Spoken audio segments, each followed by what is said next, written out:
Hey guys! Welcome back to my brand new channel. I'm Fanfic Lover. And today, I've got something crazy for you.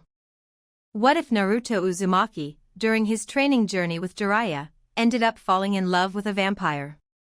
A forbidden love, hidden in the shadows, where danger and desire collide. Sounds insane, right?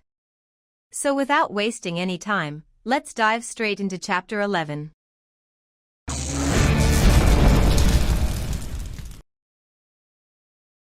Kankuro grit his teeth as he attempted to catch up to the blonde Akatsuki member that was leisurely riding his large clay bird, Gaara tucked securely in its tail.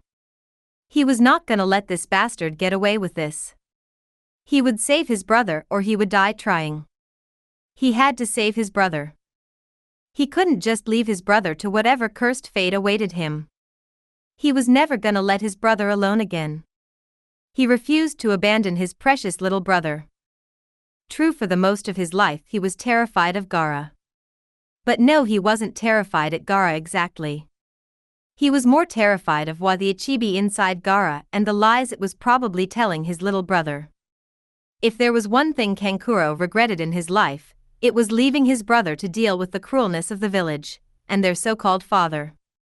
But worst of all, his greatest regret was not giving the comfort of a brother when he would wake up screaming at night because of the Ichibi inside him. Ever since the invasion of Konoha, and when Naruto gave Gaara that speech about what true strength really was, the brown-haired boy had made his personal mission to make up for all the lost time when he was too cowardly to be near Gaara instead of giving him the support of a brother. Even Temari agreed with him on that. She stated it was same for her. Ever since then they tried their very best to be with Gaara, having picnics, taking him shopping, taking him to play ball. Everything they could think of. And they spent with Gaara immensely. Ever since that invasion of Konoha, meeting Naruto, and the death of their father, things have been looking up for the trio of sand siblings. Kankuro knows that Temari has a secret crush on that guy called Nara Shikamaru back in Konoha. He didn't approve of the guy because of his laziness. But he couldn't deny that the Nara wouldn't hesitate to prove him wrong and protect his sister, should the situation come to light. And now, Gaara had a girlfriend in Yui. He was and still is happy for his little brother. After all, the village had already more or less accepted him. He became Kazekage, he got a girl to love him, and they were the family they were always meant to be. Heck, he himself has a girlfriend, a kunoichi by the name of Sari. That was a girl that he had come to love greatly, and he would gladly give his life to protect and save her, much like he was doing for Gaara right now. Life in the sand was doing wonderfully great. But now everything was going straight to hell at the moment. First, the village was infiltrated. They found out it was a member of Akatsuki. His little brother fought and lost to the member of that damn organization. And now his brother was being kidnapped. Oh yeah, so far this has been one fucking shitty night. He was brought out of his thoughts when he noticed the Akatsuki member he was chasing was getting close to the village's main gate. Kankuro grit his teeth tightly and channeled chakra into his feet in order to increase his speed. It wasn't long before Kankuro and Deidara finally reached the gate. And when they did, Deidara glanced behind him and gave a small, amused smirk. The blonde lifted his only arm and dropped some of his clay animals right on the cliffs of the village gates. Kankuro's eyes widened before he gave a mighty leap and landed roughly just outside the gate of the village. Just in time as well, as the entire village entrance caved in because of the explosives Deidara set off, causing a cave-in that blocked off the village's entrance. Kankuro cursed at the situation he was in. He had no backup, he was up against a S-rank shinobi, and there was no way to retreat and get help. He only had one word to sum this all up. Fuck. That's what our resident puppeteer wanted to say at the moment. However, he held his tongue when he noticed the blonde Akatsuki leisurely watching him with a smirk on his face while he sat on his bird's head, occasionally patting Gaara's head, a clear taunt to rile up Kankuro. Kankuro bit the inside of his tongue so that he wouldn't do something reckless and lash out against the blonde. It was painfully obvious that the blonde had the advantage in the air. He gave the smug-looking Akatsuki member an angry and hateful glare. However, his eyes widened, and he frantically moved out of the way. And just in the nick of time as well. Because had he stayed there, then he would have been sliced in half. Kankuro turned his attention away from Deidara, gave his attention to a hunched-back Akatsuki member. His eyes were coldly glaring into Kankuro's own nervous ones. Kankuro gulped. Now there were 2 members of the Akatsuki he had to deal with. Oh, for the love of God. He didn't know what was worst, the scorching heat of the desert, or the fact that now he had to deal with 2 of the Akatsuki. And he didn't think he could even take out one of them, injure maybe, but kill. Yeah, he'd have a better chance of flying into the moon. Yo, Sasori Dana. You want me to move on ahead and let you take care of this? Or do you want me to wait until you've finished? Deidara loudly questioned. Kankuro's eyes widened. Sasori. Dana? There is only one person in the entire world that I know who has the name Sasori. And that's Sasori of the Red Sand. The brown-haired puppeteer thought. You move on ahead, Deidara, I'll take care of things here. Now get moving, I hate to keep others waiting. Sasori responded, his voice cold and calculating. Deidara nodded. I understand, Sasori Dana. Have fun, the blonde said, right before he ordered his bird to turn around and continue its previous course. Hey, where do you think you're going? Get back here, fucker. Kankuro yelled, moving to chase after the blonde.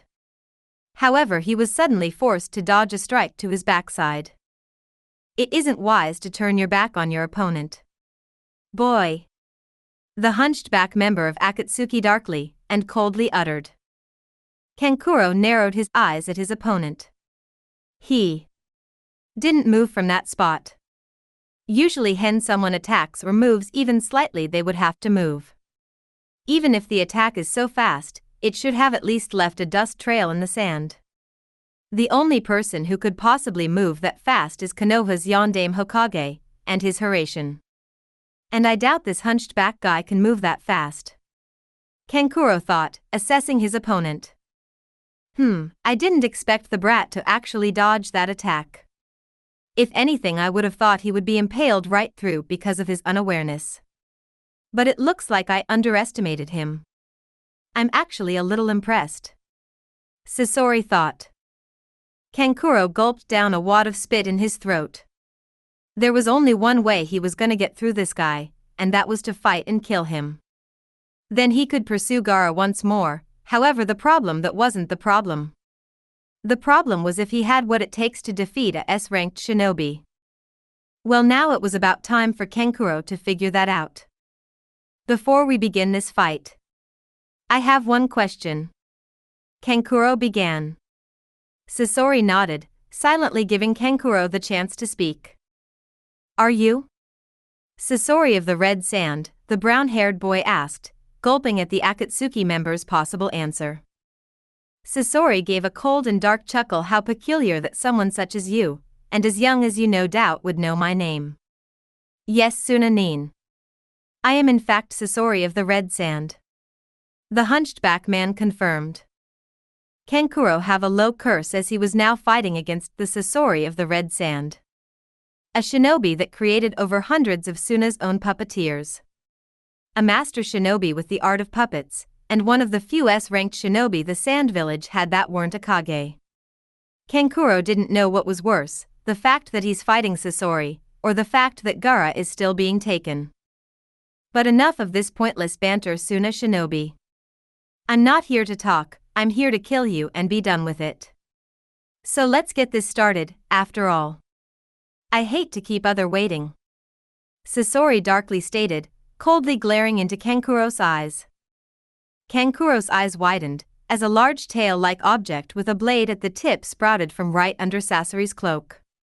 What? Kankuro shouted in disbelief, before he was forced to move quickly in order to avoid being impaled through the chest by the tail. The brown-haired boy channeled chakra into his fingers, creating chakra threads that immediately connected with the large bandaged object on his back.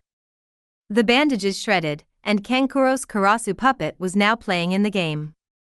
However, the Kankuro wasn't done just yet, and he opened 3 scrolls and unsealed the objects inside.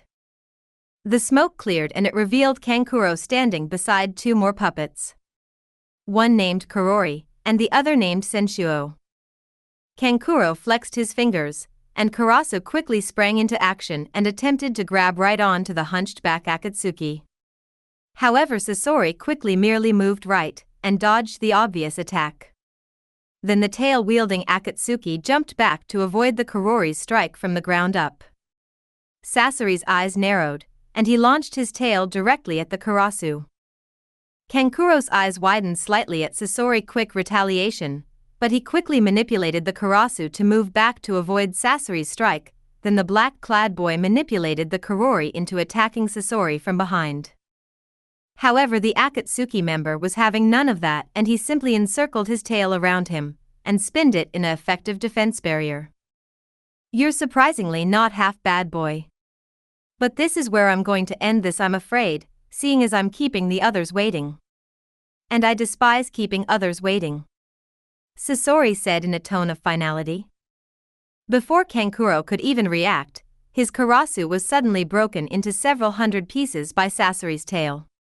The tail used its momentum to launch itself over to Kankuro. However, Kankuro acted quickly and manipulated the Senshuo in front of him and activated its shield. That proved to be useless against someone like Sasori, as Sasori's tail completely veered off course and destroyed the Senshuo's weak point, effectively destroying the Senshuo. Taking this opportunity, Sasori quickly locked his tail once again towards Kankuro. And the black-clad shinobi was barely able to dodge Sasori's strike, receiving a small cut to his cut for his trouble. "Damn it!" Kankuro cursed. The brother of Gaara manipulated his final puppet, the Kurori, and attacked Sasori with the puppet attacking from the ground. Sasori merely jumped back to avoid such a strike, and again launched his tail to attack the last and final puppet. However, Kankuro wasn't gonna let that happen, and he jerked his arm back, forcing the puppet to retreat. He warily gazed upon Sasori, only to be shocked when he saw the hunched-back Akatsuki fading into sand. Shit, when did he even have time to switch with a sand clone? The young shinobi's eyes widened in realization. It was back then, when I was going to chase after the guy who had Gaara when he was leaving. He used that moment to switch with a clone, he thought. The real Sasori came back into the fight by rising from the ground and once again launching his tail to strike Kankuro from behind. However, on pure instinct, Kankuro flexed his fingers, and the Kurori moved in front of Sasori's tail, taking the full force of the attack and being destroyed in the process. "Damn it! Kurori! Karasu! Senshuo!" Kankuro shouted. "Someone as young as you. You were an impressive opponent, boy. I am actually quite glad that a puppeteer such as you came along. It actually renewed my faith in future puppeteers. I wonder though, had I not left the village, would you be calling me Sasori Dana instead of Deidara?" Sasori mused. "Oh well, it doesn't really matter. It's time to finish this. For what it's worth, I haven't had this much fun in a long time, Suna Shinobi. No Sabaku no Kankuro," Sasori stated. Kankuro suddenly felt his entire body go stiff, and he fell to the ground as his body felt entirely weak. Pea poison. But when did he? Back then, when that tail of his scraped my cheek, he thought. "Goodbye, Sabaku no Kankuro," Sasori said, right before his tail lashed out and struck out against Kankuro. However, in a last act of defiance, Kankuro manipulated the head of Karasu to veer the tail off course, and used another part of Karasu's hands to try and slit Sasori in the throat. On pure instinct, Sasori dodged, however a small piece of the cloth wrapped around his lower face. Seeing a chance to somehow gain a small victory in this fight, Kankuro manipulated the hand that nearly slit Sasori's throat and made it grab the flying piece of cloth that was ripped off of Sasori. Kankuro gave a small smirk at the small victory. Well, it appears you are quite stubborn about maintaining that weakening life of yours. I was planning on giving you a quick death as a sign of respect. But I will allow you to live since you're so stubborn about it. Sasori said. At the most you have 3 days. 3 days of undeniable pain before you are allowed to finally die. Goodbye Sabaku no Kankuro. It truly was quite fun while it lasted. But it's time for me to go, after all I've kept the others waiting long enough. With those parting words, the hunchback Akatsuki member leisurely began his trek towards his comrades. Kankuro soon began to feel his body get weaker and weaker. Black spots began to fill his vision, and all sounds were fading out. He was able to catch the glimpse of a black hawk speeding through the skies, and a faint shout of Kankuro-sama. Before darkness overcame his being, Naruto barged into the Hokage Tower, ignoring all the other people who stared at him in shock and disbelief, and marched his way upstairs to the Hokage's office, ignoring the secretary about him needing an appointment. Sorry bitchy human. But we are in a serious rush, please try again in say 3 to 4 days. Kyubi grimly joked. There wasn't even a hint of mirth in the giant fox's tone. Just restrained anger and rage. Don't worry Kyubi. I'll try my best to save your sibling from whatever hell awaits him. Naruto thought. Kyubi snorted. What makes you think I care about what happens to my siblings? I am the king of the Bijou, and a king never worries over his subjects. Kyubi stated. Even so Kyubi. What is a king without his subjects? The blonde shot back. A very politically powerful motherfucker that make your life fucking miserable any fucking second of your life, and basically have you by the fucking balls for the rest of your life? The Kyubi stated, an innocent tone in his voice. Naruto rose an eyebrow that can be somewhat true. But the fact remains, a king is nothing without his subjects, and even then the king is not the true king. The blonde responded. Oh no, not this damn thing again about the true king. Seriously, I'm over 3,000 years old. I know what you mean when you say who the true king is. After all, I had over a long-ass motherfucking time to figure it out. Kyubi complained. Oh, you're over 3,000 years old? Your back isn't hurting now, is it? Aji-chan. The blonde teased. I so want to kill you so much right now, by strangling you until your entire body turns blue. After that I'll rip your stomach open, and make you watch as your intestines slowly slide out of your fucking stomach. After that, I'll rip your fucking spine out of your mouth, and shove it right back down your throat just to hear you choke on it. After that I'll slowly, oh so slowly shove I'll tire up your ass, unsheathed mind you, and then leave it as deep as I can in there. Here the Kyubi paused, making sure Naruto was listening. And finally, as you slowly die, I'll eat your fucking girlfriend right in front of you, just to see the expression of pure despair and horror on your face as the light finally leaves your eyes. The giant fox finished. By the time Kyubi finished, Naruto was as pale as a sheet of paper. Kyubi. You have issues. The blonde slowly responded. Can you blame him though? He was just threatened with the most gruesome death I've ever heard. Would the Kyubi really go through with that? I don't want to find out. Naruto, everyone has issues. Heck, even your father had some issues. Kyubi nonchalantly said. Wait, what? Naruto responded in confusion. Yeah, your father had some issues. Like the time when he and your mother were having you, he may have been a little sadistic. And then there was the time when an IWA shinobi insulted your mother. What he did to that IWA shinobi even had me shiver in slight fear. Not to mention your father was a bit of a furry, seeing as sometimes he would have your mother cosplay in cat, fox, rabbit. All kinds of costumes. But that was really rare. Seeing as your mother would beat the shit out of him afterwards.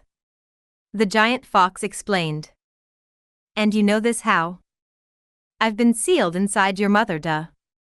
I know both your mother and father's deepest, darkest secrets. Like the fact that even though Jiraiya couldn't corrupt your father, he had already been corrupted. By who? Your mother corrupted him. Contrary to popular belief, your mother was very perverted with your father. The things they did with each other while in bed. Yeah. I'm not gonna tell ya. Why not? Because then you'll have one massive hard-on, and Shiroi isn't around to relieve you of that. That, and I don't want to traumatize you. Can we just end this conversation now, please? Wait, how did we even get to this topic in the first place?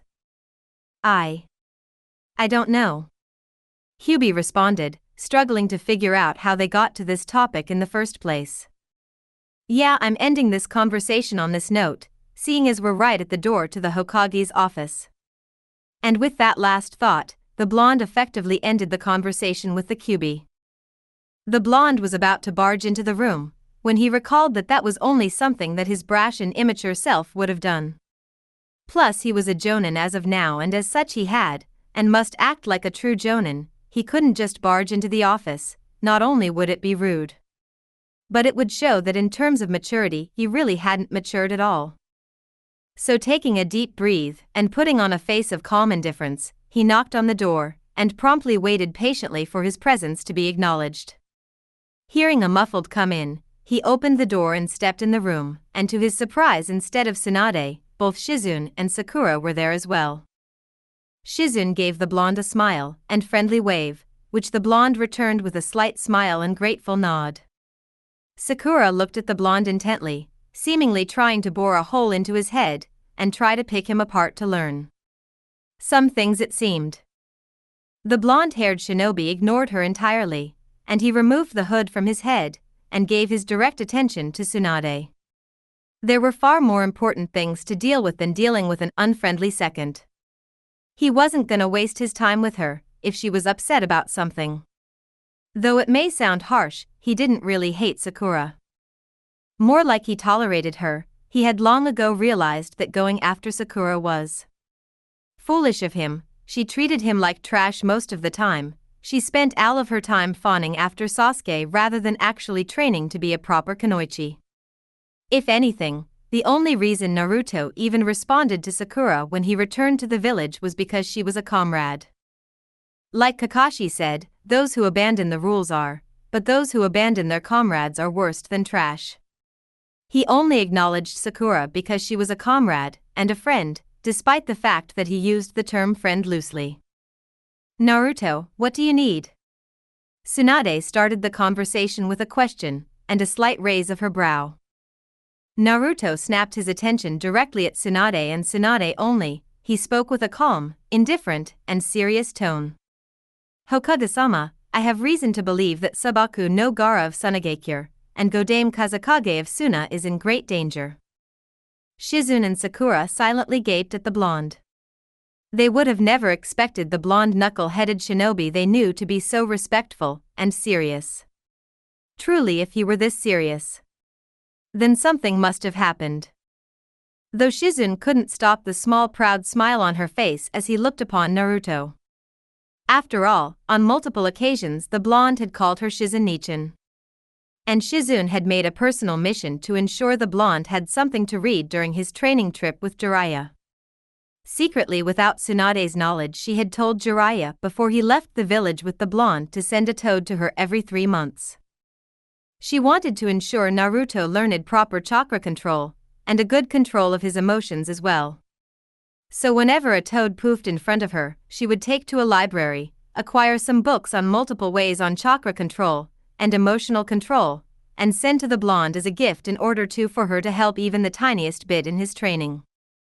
Of course, she told Jiraiya to keep this a secret until the blonde reached excellent level of both emotional control and chakra control. And she was extremely proud that the blonde had literally shattered her expectations. And the brunette couldn't have been prouder. She was broken from her thoughts as Tsunade spoke. And what makes you believe that the Kazekage is in danger as you say it? Naruto? Tsunade questioned, narrowing her eyes seriously. It is because I sensed him through the use of Senjutsu Chakra, Hokage-sama. The blonde responded. Even if what you say is true, Naruto, I can't very well just send a team of shinobi to Suna without clearance, and a letter bearing either the Wind Daimyo seal or the Kazekage seal. The political backlashes would prove troublesome. The blonde female Hokage stated. Naruto opened his mouth to speak, however Sakura beat him to it. Naruto, Tsunade-sama doesn't have time to be dealing with your stupid gut feeling. As you can see, we are very busy here, and you're only getting in the way. Sakura said, a frown on her face as she crossed her arms. Naruto bristled slightly. Sakura must think that he's still the same Naruto as before. The same Naruto that would listen to her like a lost puppy for her affections. Well, tough luck for her, because as far as Naruto was concerned, she was no longer a girl he had affections for. His loyalty, his heart, his soul, his very being, all of that now belonged to Shiroi and no one else. Just as Shiroi belonged to him as well. Tsunade gave Sakura a disapproving stare, and she was about to reprimand her, when she caught sight of the cold glare Naruto gave her student, making Sakura freeze in place. Even Shizune, who was filing some flies, stopped what she was doing to gaze upon the scene, and Taunton, who was asleep, woke because of the tense chill that ran through the office in that one moment. Sakura - Naruto coldly began, do not speak to a superior officer like that again. Not only do I surpass in skill and rank, I also surpass you in field experience and strength. So don't try me, Sakura. I am not that same little boy who would have hang off your every word like a puppy. Naruto finished. Sakura gulped. This really wasn't the same Naruto who she could boss around anymore. This Naruto was the same, yet entirely different at the same time, but why would he be so cold towards her? They say that the first love is the hardest to get over. She should know, it took her nearly 3 years to get over Sasuke. But she expected Naruto to still have some feelings for her. So why? Her eyes widened slightly. That girl he was with, she was probably the cause of this. She must have seduced Naruto somehow. It was the only explanation. The whole thing about the girl being Naruto's fiancée was probably a lie as well, a string of lies that the girl was feeding the blonde. Confident that her assessment of the situation, Sakura quietly went back to filing some papers, though her smart mind was now coming up with ways to break the relationship that Naruto and Shiroi had. Naruto narrowed his eyes at Sakura. It wasn't like her to just give up on her side of an argument. How strange. Perhaps she has matured? Be wary of her, Naruto.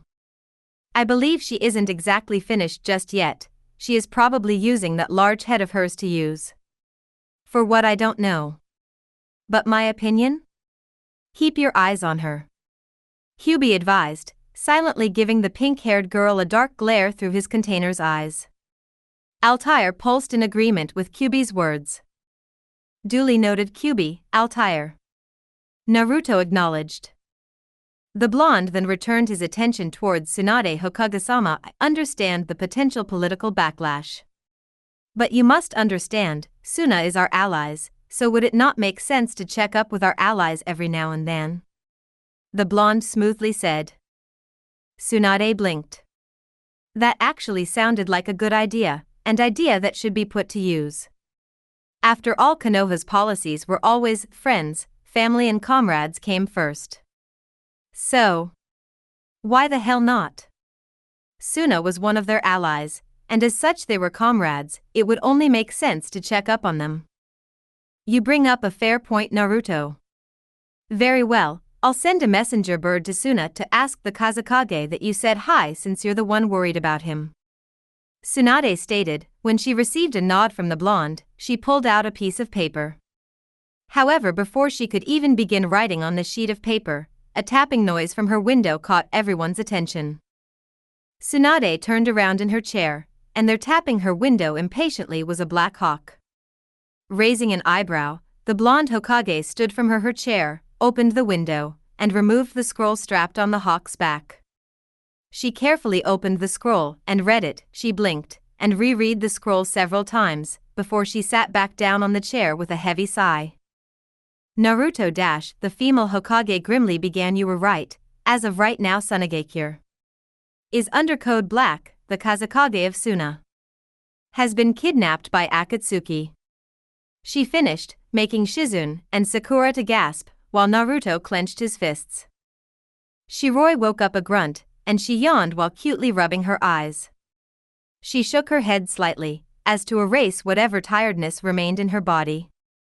She glanced to the other side of the bed, and the second she noticed Naruto wasn't there to be her morning cuddle bear, the sleepiness was slapped right out of her. She gave a small frown. Before the scent of breakfast made its way into her nose, her mouth watered slightly. Before she shook her head, she was a lady, it wasn't proper for her to be drooling over breakfast. Even though Naruto made some of the best breakfast she had ever had the pleasure of eating. She couldn't resist the urge any longer, and she shot out of the bed, and blurred down the stairs where she then shot right down into the couch, and right in front of the delicious aroma she was smelling. She licked her lips hungrily, as she caught sight of her breakfast. An entire stack of pancakes, with butter on the top, with a large amount of syrup on it. 3 sunny cooked eggs to the side, with 5 pieces of bacon on the other, and finally 3 pieces of cooked turkey ham spread out among them. A large glass of tomato juice was off to the side, and a napkin was right next to it containing fork and a small knife on it. She licked her lips again. This was her favorite type of breakfast, especially when Naruto made it. He always cooked it just right for her. He knew that she didn't like it too well done, or overcooked. She preferred it to be somewhere in the center of the two. She eagerly picked up the knife and fork, and began to devour her breakfast at steady and slow pace, making sure to savor it. After 7 minutes, she downed the glass of tomato juices, and she gave a small burp, however she made sure to cover her mouth. She muttered a small "excuse me" before she glanced around the room, and she noted a note on the table. Raising an eyebrow, she picked up the note, and she instantly understood Naruto's handwriting. Once she was done reading the note, she narrowed her eyes, and she quickly moved up the stairs to get dressed into her clothes. It appears Akatsuki had finally made their move. Oh, how Shiroi was going to enjoy breaking them, until they were nothing but brainless husks. She quickly got dressed in her usual clothing, and she was about to step outside the room, before she stopped. She slowly looked towards one of her shelves, and a dark, malicious, and sadistic grin crossed her features. She moved to the shelf, and she grabbed a scroll labeled Zero-chan. The dark grin on her face merely grew, and with barely restrained glee she channeled Yuki into the scroll. A small red puff of smoke went up, and it slowly cleared to reveal a small doll with elf-like ears. Shoulder-length green hair. The small doll wore a black dress with a large white neckerchief worn like a cape, and a blue necktie. The little doll had its eyes closed, seemingly sleeping. "Chachizero, wake up now, dear," Shiroi said softly. The small doll mumbled something inaudible, and ignored Shiroi in order to sleep. Shiroi's eye twitched. "Zero-chan, if you wake up I promise that not only will you see your precious Naruto-chama, you'll also get to bathe in blood," she teasingly said. At that the small doll's eyes snapped right open, revealing bright green orbs. "I get to hang out with Naruto-chama. And I get to bathe in blood. What do you need me for, Shiroi-chama?" The little doll grinned in a bloodthirsty and innocently cute manner. Shiroi chuckled lightly. "Oh, don't worry, you'll get to bathe in blood, although I'm not sure when. I'm sure there'll be some blood for you to bathe in," the white-haired girl stated. "Oh, okay. Can we go to Naruto-chama now?" the little doll excitedly exclaimed. Shiroi giggled lightly. She wasn't sure why, but when she introduced Chachizero to Naruto, the little doll had taken an instant liking to the blonde. Probably because of the fact that the blonde took the doll with him on one of his bandit hunting missions. Their Chachizero was able to gather loads of weapons for her to use. And of course witness a shitload of bloodshed. Oh yeah, that had put Naruto #2 in Chachizero's people I love to hang out with list, with the first being Shiroi, of course. "Of course we can, Zero-chan. Now hush, we are in a civilian village at the moment, and I don't think they would appreciate a talking doll around them," Shiroi said, a slight giggle in her voice. Chachizero giggled madly, before she held up her arms like a child waiting for their parent to pick them up. Shiroi complied and placed the little green-haired doll on top of her head, where the little doll channeled a bit of Yuki to stick to her creator's head. Satisfied with Chachizero now securely on her head, Shiroi moved down the stairs and out the door, making sure to lock the door. She hummed a tune as she walked out the gate, closed it with a lock. She made sure to check the lock several times to ensure it was tightly locked and well placed. Satisfied, she turned around and walked forward, only to smack right into something. Shiroi was able to keep standing straight, as the force of the blow was nothing to her. She glanced down, and a manic and dark grin crossed her features. For there right in front of her was a girl she knew very well. After all, how could she forget this girl? This girl was one of the many whose minds she had visited. An outfit consisting mostly of purple, platinum blonde hair tied in a high ponytail, with a bang covering the right side of her face. Pupilless light blue eyes with a green tint to them. Oh, she knew this girl very well. Chachizero noticed Shiroi's dark and manic, borderline insane grin on her face, and the little doll began to giggle quietly in an uncontrolled manner. "Do you require assistance, miss?" Shiroi said politely, though the dark and manic grin never left her face, as her eyes glowed a menacing bright pink. "Oh no, I'm fine, thank you for offering though me." Ino stopped mid-sentence when she caught sight of the long silvery smooth white hair, pink eyes with a vertical slit running down the middle, the large shit-eating grin revealing sharp fangs that she could never hope to fathom. Ino paled considerably, and she began shaking as well. This girl. This was the same girl that nearly killed her in her mind a year ago. What was she doing here in the village? Why was she here in the first place? And was that doll on her head giggling? Era? It seems you remember me quite well, don't you? Ino-chan. Shiroi said mockingly, and teasingly as well. Ino gulped fearfully. "Wyaruh here?" The platinum blonde stuttered. Shiroi gave a menacing giggle. "Why am I here? Why I live here now, Ino-chan." The white-haired girl answered, eyes shining mockingly. "You live here?" Ino exclaimed, a horrified expression on her face. "Well, Naruto-kun lives here, does he not? As such as his dear loving fiancé, I must live with him as well," Shiroi said, her eyes flashing a bright pink for a moment as she moved closer to the platinum blonde.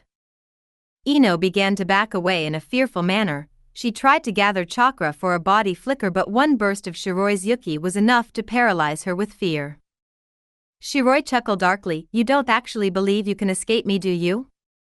she rhetorically asked, her fangs lengthening slightly. Atop her head, Chachizero was giggling innocently and uncontrollably. Ino gulped once more, before she shakily shook her head.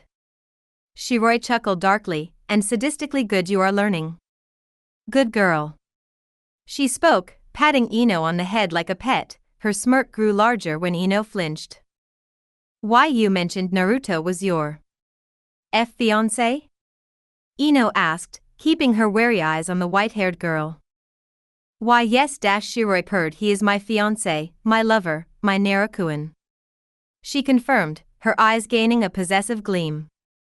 "Why, you're talking about him like an object again," Ino said, mustering up the courage to speak. Shiroi gave Ino a stare that said the platinum blonde was beneath her. "Is that what you think?" she muttered. She moved her hand to the crook of her neck and slightly pulled down the collar of her shirt, revealing the Uzumaki swirl with two blades crossing behind it. "Naruto-kun is mine, just as I am his heart belongs to me, and my heart belongs to him," she stated. "Someone such as you, this village, its people. I despise all of you. The only reason you all are not yet dead by my hands is because Naruto wants to protect you all. If I had a choice, I would leave you all to rot in hell, with a certain few being saved from that fate," she darkly said, an aura of pure malice and darkness erupting from her small form. A couple of villagers who were near began to shiver and shake in their spots. The killing intent and aura wasn't even aimed at them, and yet it terrified them beyond belief. Even a few shinobi who were near began to shiver, and even some of them began to hyperventilate. But for Ino, Well, it was even worse for the platinum blonde. Visions of her death were rapidly passing through her mind.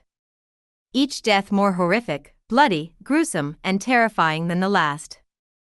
Chachizero giggled uncontrollably as she witnessed this as well. The small doll made sure to burn the panic, fear, and despair on the girl's face into her memory. Shiroichama truly knows how to terrify someone beyond belief. The small green-haired doll said with a menacing giggle. A few words of advice, Ino-san. Shiroi began. If you, or any of your friends, do anything to try and separate me from Naruto, then I'll drain all of the blood from your body, and make all of you my eternal slaves for the rest of your pathetic lives. Clear? She finished, the slits in her eyes getting thinner, the glow to her eyes also turning a bit brighter, and her fangs lengthening to the point to where they reached just above her chin. Truly. She looked demonic at the moment. Ino couldn't do anything other than fearfully nod her head. Shiroi smiled in a superior manner, and she patted Ino on the head like a pet once again. Good girl. Maybe we'll get along after all, she said as her fangs returned to their normal length, and her slitted pupils stopped thinning and returned to their previous state, and the glow to her eyes stopped. The white-haired vampire once again began her trek towards the Hokage Tower. Ino let out a deep gasp as the malicious aura of Shiroi finally went away. She shivered uncontrollably for a few minutes, before she stopped and regained control of herself. She glanced back at the direction Shiroi went by, and she shivered again. She had to watch herself around that girl. She was dangerous. And more importantly, she had to get that girl away from Naruto. Maybe she could get Hinata's help in separating Naruto from that girl? It was certainly worth a try. Meanwhile, Shiroi was walking through the streets of Konoha with a satisfied smirk on her face. It was so much fun showing that platinum blonde-haired slut who was exactly in charge. Shiroichama, you were awesome, Chachizero silently exclaimed. Why, thank you, Zero-chan. The white-haired girl giggled. Chachizero giggled innocently, before she raked her eyes all over the civilians of the village. And the small little doll did. She began to imagine the most bloody and gruesome ways she could go about killing the villagers. She giggled, only this time her giggle was more menacing than innocent. During their walk through the village, Chachizero noted how some males would look at Shiroi in lust, and it made her giggle more menacingly. Oh, how she would enjoy craving their bloody dead bodies. But sadly she wasn't allowed. As Shiroi said, Naruto wanted to protect this village, and in order to please her second favorite person she would try not to kill the villagers. But should they piss off Shiroi and Naruto, then all bets were off. It took them about 4 minutes to reach the Hokage Tower, and when they did, Shiroi immediately entered. She walked past the secretary, ignoring the secretary's words about needing an appointment. Her fiancé was in the Hokage's office. She didn't need a damn appointment, because she was soon to be Uzumaki Shiroi. And as such she was automatically better than all the villagers in the village, including that slutty-looking secretary. She walked up the stairs, and when she reached the room she was looking for, she stopped. She hummed for a moment, before she shut her eyes. She lightly spread out her yuki in order to sense the presence of those in the room. It looks like Tsunade is in there, of course. Naruto-kun is there as well. I think that pink-haired wench is in there too, but who's this third presence? Interesting. I think that's Tsunade's assistant Shizueni. Naruto did tell me a bit about this Shizune, about how he viewed her as a sister figure. Interesting, the white-haired girl thought. Having sensed the people who were in the room, Shiroi made sure that her hair was well done. Speaking about her hair, where the fuck were her pigtails? Why wasn't her hair in its usual pigtailed fashion? Damn. She must have forgotten to place it in a pigtail fashion because she was in a rush. But come to think of it, Naruto did say that he liked her hair better when it wasn't in its pigtailed fashion. He said it made her seem more beautiful when it was flowing freely down her back. It was decided. From now on she was gonna let her hair flow freely down her back. Without any further interruption, Shiroi opened the door, making sure to knock first and receive permission to enter. When she entered the room, she was aware of how all attention shifted to her. Naruto gazed upon his beloved fiancée, and when he caught sight of her beautiful silver hair out of its usual pigtails, he promptly blushed. Tsunade gazed upon her godson's fiancée with a friendly expression and slight relief. After Tsunade received the word message about Gaara being captured, the blonde had nearly blown a gasket. The blonde Hokage tried everything she could to calm the blonde down, but nothing worked, barely. But when Shiroi entered the room, the blonde's anger and frustration promptly disappeared. It was like her mere presence was enough for the blonde to calm himself. Shizune looked upon Shiroi with interest. This was the girl that she often heard about in Jiraiya's letters? Truly, the girl was beautiful beyond compare. Sakura looked at the girl with an intense stare, and she began to compare herself to the silver-haired girl. She was proud to note that even though her breasts were at least B-cup, that they were a bit bigger than the silver-haired girl's, as she had A-cup breasts, thus Sakura's own breasts were a bit larger. Then she began to compare the curves they had. And Sakura felt as if she had been punched in the stomach. The girl's curves were better than any girl's she had ever seen. She nearly had a perfect hourglass figure, her hips were small but narrow. Long smooth legs that seemed to go on forever, even though she was shorter than her. How could such a small girl possess such a figure? Her small pink lips were enchanting and desiring. Her skin was pale and seemed as though they could forever shine in the moonlight. Her long silvery white smooth hair that reached her knees, with two slightly spiked bangs framing her face and stopping at her chest, and Heim-style bangs covering her forehead. Her eyes were a beautiful and unique bright pink with vertical slits. She could swear that when the silvery-haired girl smiled you would see fangs. All in all, the girl may have been petite, but she was still extremely beautiful nonetheless. It actually made Sakura go into a small fit of depression. How could she compete with this girl? Foolish Sakura, no one competes with Shiroi and wins. Just ask Jiraiya, he'll tell about how he has never once beaten Shiroi in a game of chess. So basically Sakura, if you try to compete with Shiroi, you are going to lose. Badly, so badly that it would be a complete embarrassment. But you can't even hear me, can you, Sakura? After all, that would be breaking fourth wall, and we can't let that happen, can we? Anyway, back to the story. Naruto-chama. Chachizero excitedly shouted, launching herself from Shiroi's head and onto Naruto's spiky-haired mess. H-Zero-chan. Naruto greeted nervously. Oh sweet Kami. It's that doll from hell. Kyuubi shouted, staring at the doll with caution, and was that fear that passed through Kyuubi's eyes? Blasphemy. He was the almighty Kyuubi no Kitsune. He didn't fear something as ridiculous and moronic as a huggable and lovable doll. It was just blasphemy. Kyuubi held his head up high and retreated into his cage. Not out of fear. It was because he had important things to do. Yeah. That was it. So don't sit there and say Kyuubi was frightened, because he wasn't. And his tails were most definitely not shaking between his legs. He was just warming himself up. He wasn't scared, not at all. Meanwhile, outside the Kyuubi's seal, both Sakura and Shizune watched the little doll with pure disbelief. They only had one thought to sum this situation up.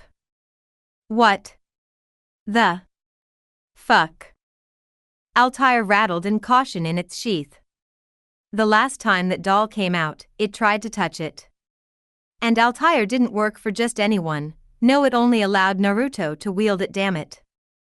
Tsunade merely stared blankly at the small little doll, she blinked once, twice, thrice, and she opened her drawer and pulled out a bottle of sake. She looked at the bottle of sake, and back at the doll again, then at the sake bottle and the doll again. Before she suddenly stood up, walked towards the window, opened it, and promptly threw the sake bottle out the window. My eye. an unfortunate villager shouted as the bottle hit him straight in the eye. Tsunade shut the window, ignoring the villager's scream of pain, and returned her attention back to the others. Was that doll giggling at her? The female Hokage blinked owlishly for several moments before she shook her head and sat down. She really need to lay off the sake. The portrait of Minato cackled slightly, before it returned back to grinning. Please. Someone call Ghostbusters. Naruto-kun, what were you talking about before I got here? Shiroi asked, snapping everyone out of their shock and disbelief. Before Naruto could answer, Sakura spoke. This is a shinobi matter, Shiroi-sen. And you are a civilian, as such you have no authority to know such a thing. She almost sneered. Shiroi gave Sakura a blank look, and her eyes flashed menacingly for a moment, but that one moment was enough for Sakura to break out in a cold sweat. We were talking about how we were gonna go about saving Gaara before you entered, Shiroi-chan. The blonde responded, shooting Sakura a cold glance. Shiroi rose an eyebrow, before he completely entered the room. And what have you decided? She asked curiously, completely ignoring Sakura's presence. We decided we are gonna send a signal team. Not to mention this is an excellent opportunity to test out Naruto's leadership skills, so he will be in charge of this mission, while a senior jonin will assesses him. Tsunade answered. Oh. Interesting. Shiroi muttered. For this mission, the team needs to be small, but effective. We are facing a possibility of facing two S-ranked criminals. I would bring along another team, but Team Guy is not in the village at the moment. And if I recall, you gave the other rookie 9 a few days off current? Naruto questioned. Tsunade nodded her head. Then I need to bring along at least 2 others with me, 1 medic and 1 who has experience fighting S-ranked shinobi. Naruto declared. That's where your fellow jonin comes in, Naruto. He will be the one who will be able to assist you most in combat, and can keep up with you until you reach the Suna. Suna is 3 days away, but should you and your team keep going non-stop at full speed, then you should make in 1 or 2.5. The female Hokage stated. That's acceptable, Hokage-sama.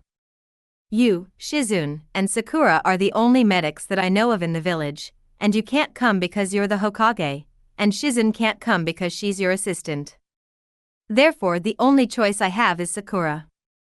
Naruto mused.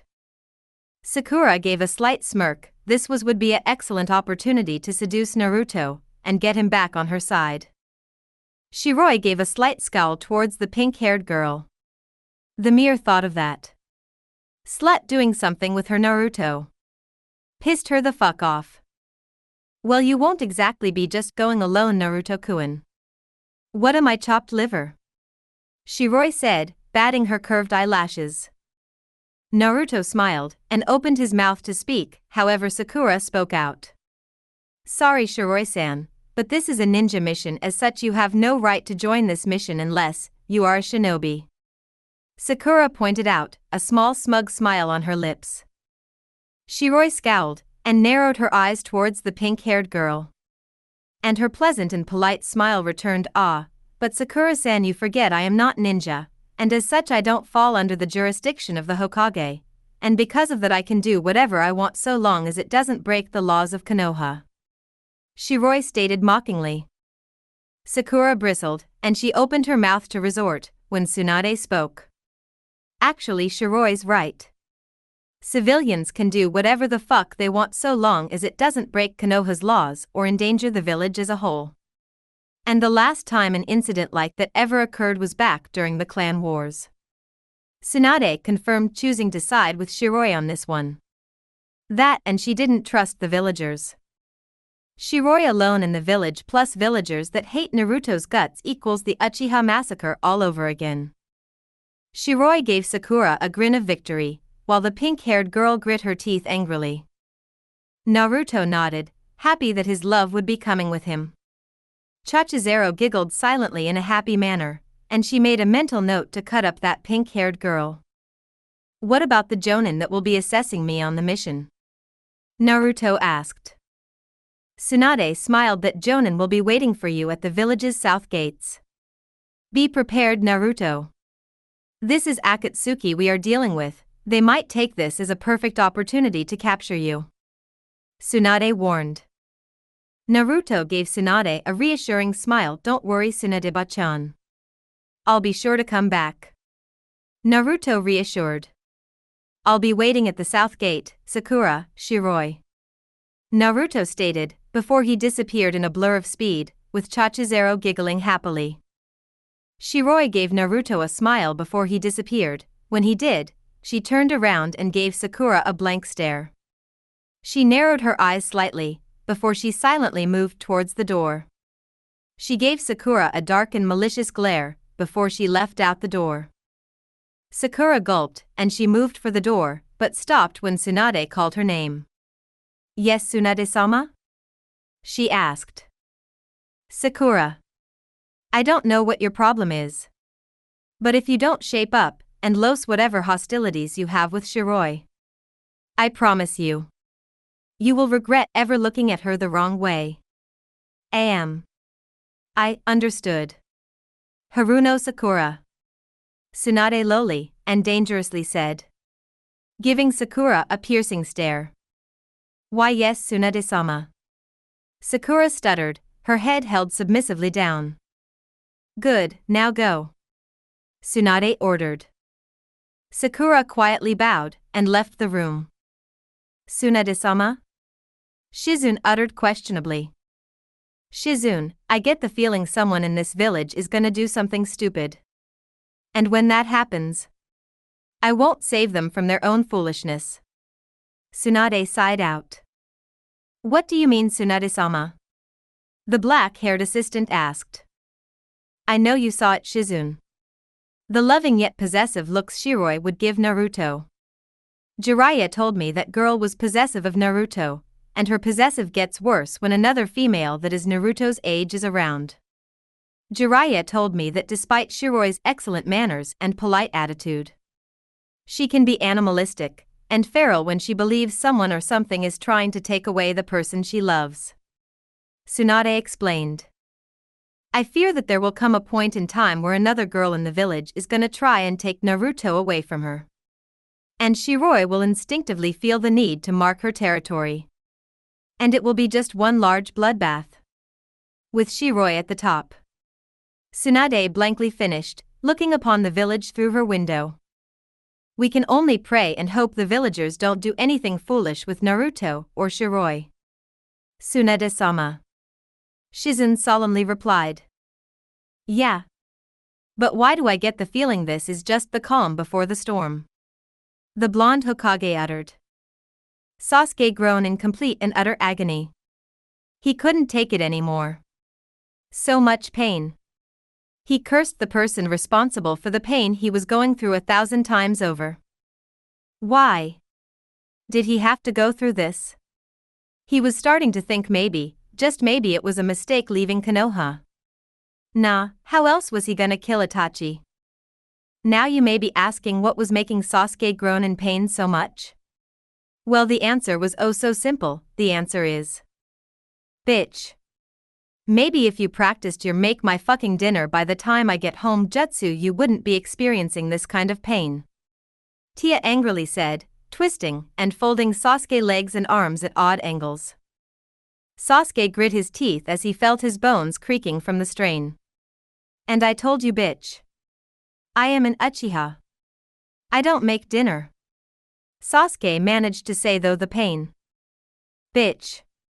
Tia yelled, slapping Sasuke roughly on the head. Don't talk back to your master fucker. She said, continuing to twist and fold the dark-haired boy's legs and arms, only this time more roughly. This time Sasuke could not stop the scream of pain from erupting from his lips, making Tia smirk darkly and sadistically. That's right, bitch, scream. It tells me I'm doing something right. Tia gleefully yelled. This was the scene Kabuto walked in on, and he watched the entire scene with amusement. It felt refreshing watching Sasuke get treated like this. Kabuto cleared his throat, gaining Sasuke's and Tia's attention. Sasuke used this opportunity to body flicker away from the angry harpy. Hey shit stain. Did Orochimaru finish stretching your ass sideways? Tia asked in an innocent tone. Kabuto twitched, but didn't do anything else but look at Sasuke. Sasuke-kun he began with a smirk on his face. It appears Akatsuki has made their move. He finished. I have no interest in that organization. My only goal is to find Itachi. And end him. Sasuke darkly stated. But Sasuke-kun. Did you forget that Itachi is a part of Akatsuki? Kabuto countered. Sasuke frowned. I could care less. As I said, if it wasn't Itachi that made his move, then I have no interest in their activities. The dark-haired boy said. Kabuto shrugged silently. Very Sasuke-kun. I guess I can understand that. The silver-haired spy said, before he left the room.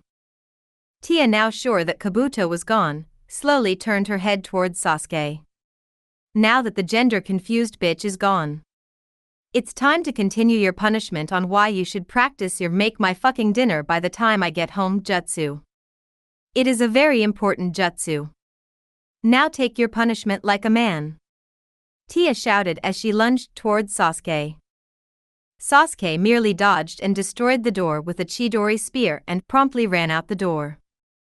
Tia gave a scream of rage and anger. Get back here, bitch. The harpy yelled before she flew out the door. I want to feel bad for Sasuke. But for some reason, I just can't. Naruto reached the south gates of Konoha with plenty of time to spare, however he nearly dropped his jaw in shock at who was there before him. There standing in front of him was the one and only Hitaki Kakashi on time without his Ika book, dressed in his ANBU attire. Yo Naruto Ticho, Kakashi greeted, his trademark eye smile on his face or mask. Kakashi-sense Kakashi interrupted the blonde by lifting his hand. Now Naruto. I am no longer your sensei, and we are now of the same rank. So please, call me Kakashi-senpai, the masked jonin said. Naruto blinked slowly for a few moments before he gave a small smile, and he nodded right. Kakashi-senpai. Naruto said, tasting the wording on his lips. Kakashi happily nodded. So who else are we waiting for, Naruto Taicho?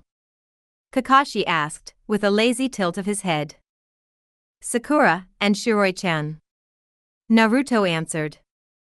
Kakashi nodded, before he paid attention to the doll on Naruto's head. He narrowed his eye on the doll. Did that thing just grin at him? The doll waved at Kakashi cheerfully. And Kakashi blinked rapidly for several moments. The doll was still waving at him cheerfully, and the masked jonin rubbed his eye. He looked at the doll again only to find it just lying on the blonde's head, like a bed. The masked jonin shook his head. It was probably nothing. Yeah, it was just a trick of light. Come to think of it. He did have some sake this morning. Nah, that can't be it. He turned his attention from the doll to Naruto's side, when he heard humming. He was greeted to the sight of Shiroi standing next to the blonde with her eyes closed, while she hummed a soft tune. Kakashi found himself closing his uncovered eye, and moved along with the tune, along with his former student, who was beginning to hum along with Shiroi.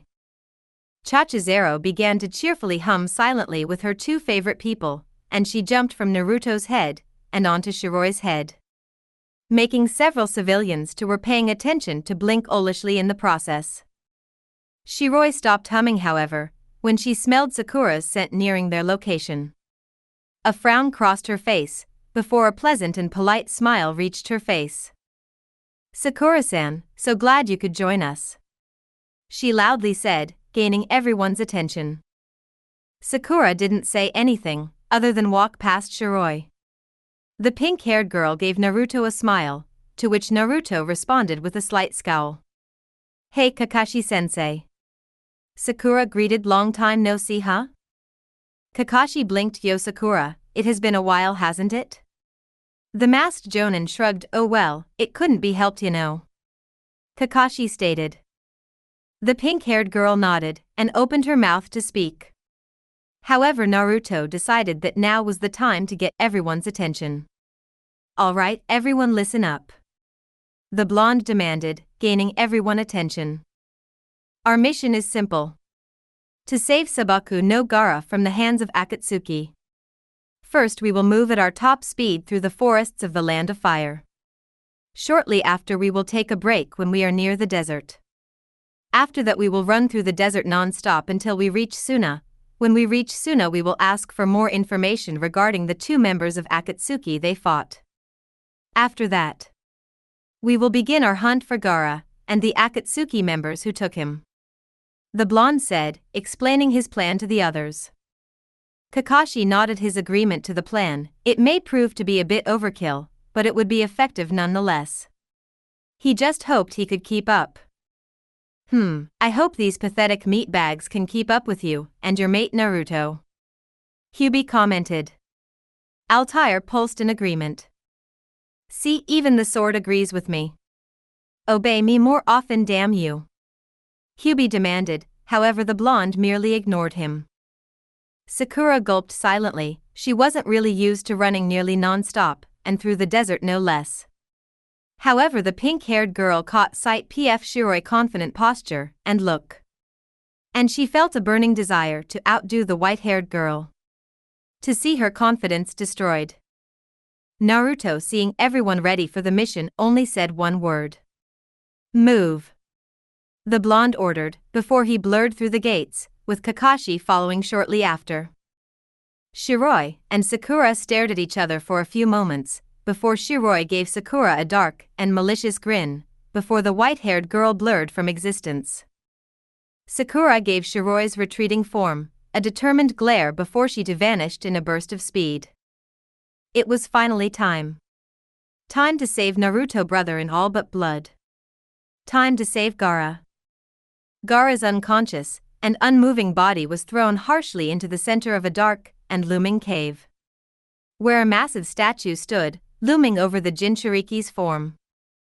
On the statue's fingers stood 9 other figures, quietly standing at attention, awaiting the exact time for the sealing to commence, and they regarded the unconscious Kazekage with calm and anticipating expressions. "The sealing of the Ichibi shall now commence," the leader of Akatsuki, Pain, coldly said. The man with ringed eyes made a single hand sign. Sealing technique, Phantom Dragon's 9 consuming seal. Suddenly, 9 dragon-like serpents shot out of the statue and plunged themselves into Gaara's unmoving body. Gaara's eyes snapped opened, and his mouth opened to give off a silent scream of agony as the Ichibi's chakra and spirit were beginning to be forcibly taken from his body. "The sealing of the Ichibi shall take 3 days. So in the meantime, Zetsu, make sure no one interferes," Pain ordered. "I understand, Leader Sama," both Zetsus said, before he faded into the wall. As the other members of the Akatsuki resumed the sealing of the Ichibi, they never noticed a man with a spiral mask watching the entire process. Soon this world will never be so cold again. Only Project Tsuki no Mi can save this world. The curse of this shinobi world will never exist again, and the concept of loved ones dying, losers, and winners will no longer exist, the masked man thought. Soon, the world will never know war again. And that's it for Chapter 11. Things are starting to get really interesting. Naruto's journey is taking a dark and unexpected turn, and this forbidden love might change everything. If you enjoyed this story, make sure to like the video, subscribe to the channel, and hit the notification bell so you don't miss the next chapter. Let me know down in the comments, what do you think will happen next? And should Naruto Uzumaki follow his heart, or walk away from this dangerous love? Thanks for watching, and I'll see you in the next one. Stay tuned.